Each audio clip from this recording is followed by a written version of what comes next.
We have caller Anon in Arizona, pronouncer he, him, who believes evangelism is often heavily forced and wrong. So welcome, Anon. How are you? Hello, I'm good. How are you?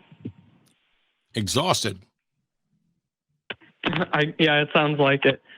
So this might be a little disappointing to you. I'm here more on the morality of religion and theology as a whole, rather than the truth of it. If that makes sense.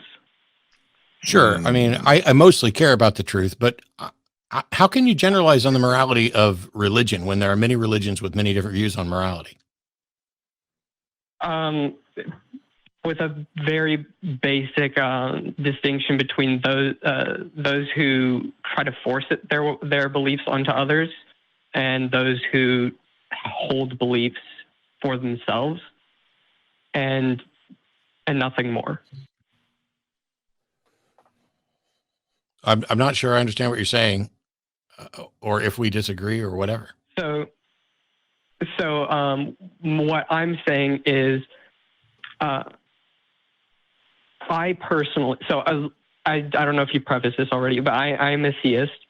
I believe in a Yahweh, but would it be unreasonable to state that everyone's faith is unique in their own? Everyone cherry picks their own beliefs to form their ideologies. No, I've said similar myself, so I don't think that would be unusual to say. I don't know how you could possibly demonstrate it, but so you have some personal theology. Continue. Yeah, and that theology is in Yahweh and Jesus being his son, or some obscure metaphor for a son or being that I don't quite understand. It's irrelevant. What am I trying to get at here? What I'm trying to get at here is having. I was in an argument with someone. Okay, I was in an argument with someone, and they told me to come here with this.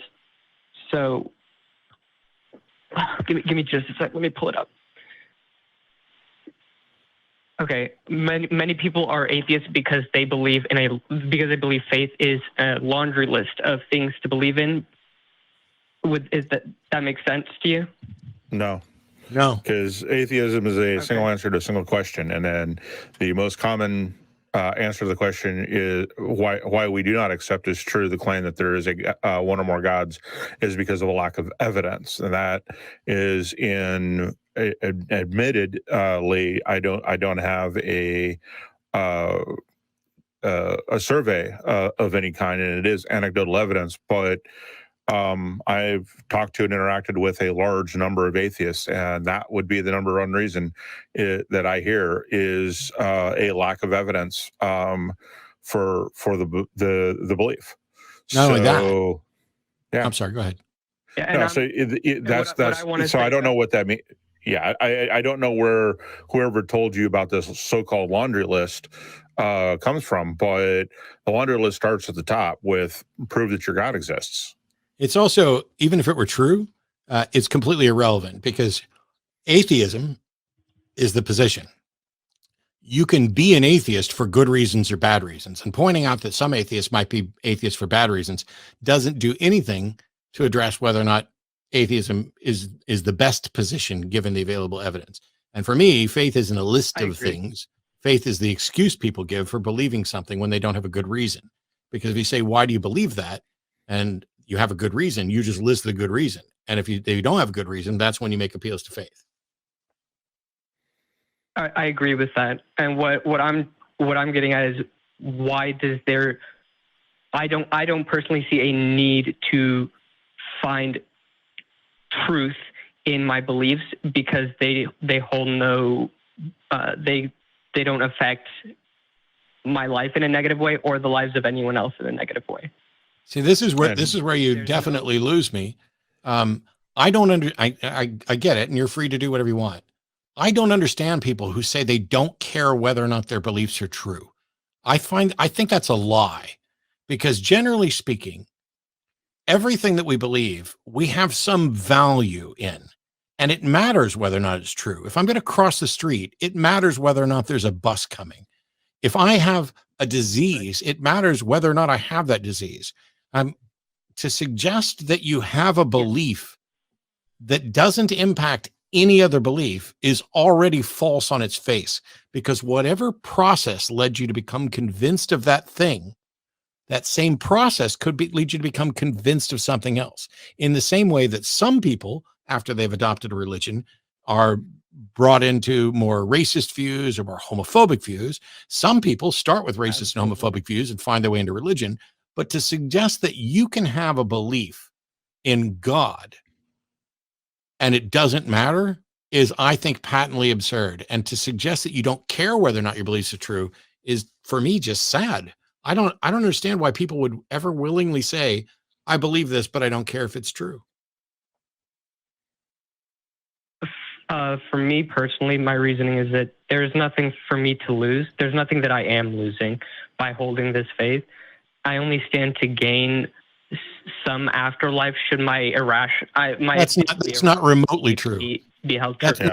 No, sir. That's not remotely true. What if you're believing in a God that's not the right God and you lose out on the real God's afterlife? Then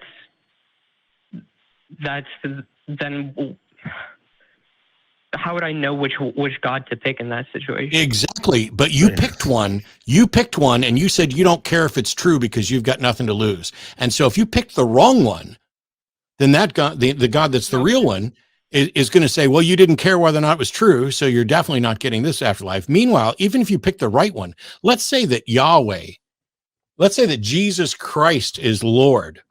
Let's say that Jesus Christ is the one and only path to salvation. Do you think Jesus is going to take you into heaven because you said, I'm going to pick Jesus because I got nothing to lose and I don't care if it's true?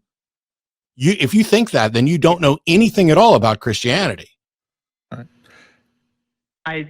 What I believe about Christianity is that it's an individualized faith. You're making shit up. You are making shit up, is what you're doing.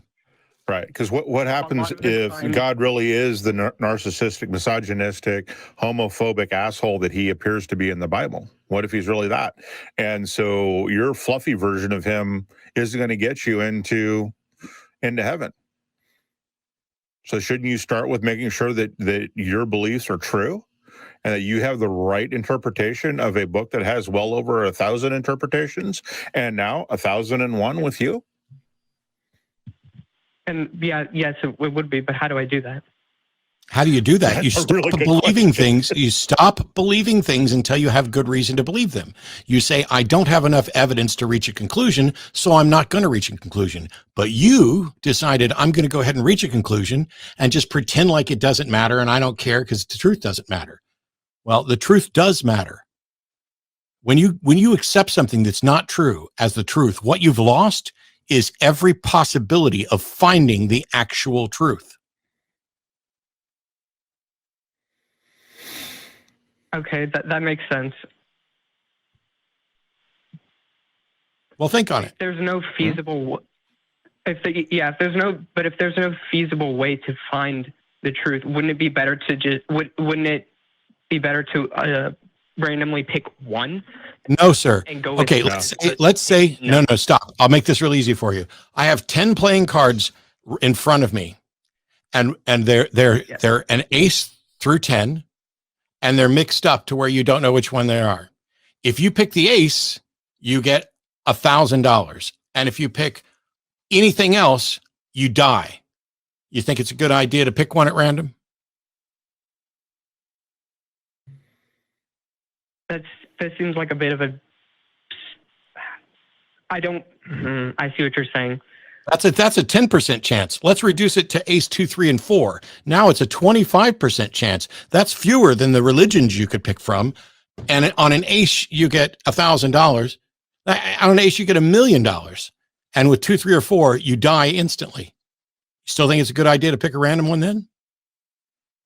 Well, what would the consequences of not picking at all be? Nothing, as far as you know.